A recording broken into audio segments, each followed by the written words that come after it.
Un cabrón en Argentina lo corrieron de su chamba. ¿Por qué? Sepa la verga. Demasiado eficiente. Era muy eficiente, entonces dijeron, ya no te queremos acá. Y va y renta, no sé cómo le hizo ahí, pero va y renta una avioneta, güey.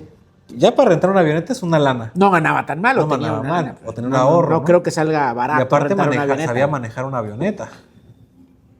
No Debes cualquiera. debes de tener como una licencia. O sea, sí era un güey preparado, güey. Sí, yo creo que sí, porque aterrizó. Aterrizó perfecto, güey. Este güey se roba la avioneta y va y la estrella en su antiguo trabajo, güey. Y afortunadamente le pegó en una parte donde no había personas y solo él perdió la vida.